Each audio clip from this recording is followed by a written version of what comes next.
for our New Year's present, this very thoughtful review on cannabinoids and anxiety with some stuff I'd never seen about stress responses and how we cope with this.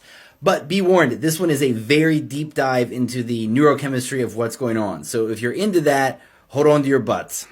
I'm Lex Pelger. I do canna education for CV Sciences, the makers of Plus CBD, who has excellent CBD and THC products to help you with anxiety, probably. So basically, they were looking at three different types of evidence. You can disrupt the genes of things like the CB1 receptors. You can activate and deactivate the receptors, like above. Or you can degrade the enzymes and raise and lower levels of neurotransmitters that way. Using genetic disruption, if you turn off the CB1 receptors in mice, they tend to be more anxious, though that can depend on the brain region that's being affected.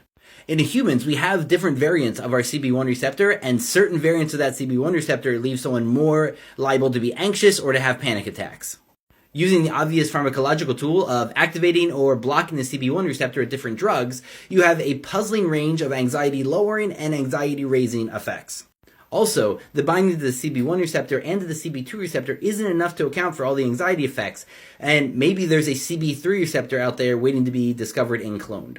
The variation of these responses may be because we have variations within our own brains in the density of our cannabinoid receptors and also great differences in the densities between different people. This may explain why people who are using cannabis chronically are sometimes linked to having higher levels of panic, but of course also sometimes being shown to be less anxious.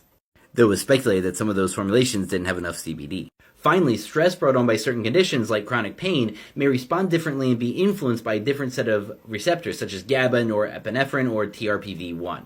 Finally, inhibiting enzymes. The big one here is Fa, because it degrades anandamide, the first discovered endocannabinoid.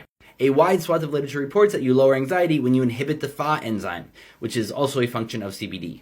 Also, a handful of similar results were found for the MGL enzyme, which degrades 2-AG.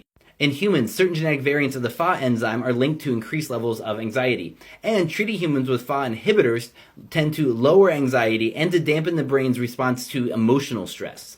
And lastly, in the part that was new to me, a new line of evidence suggesting that Fa may be involved with your coping style. And active coping is trying to control challenges, versus passive coping, which is responding via avoidant behavior. My therapist's wife suggests that I have a passive coping style, but I just kind of slip away to the kitchen and do the dishes.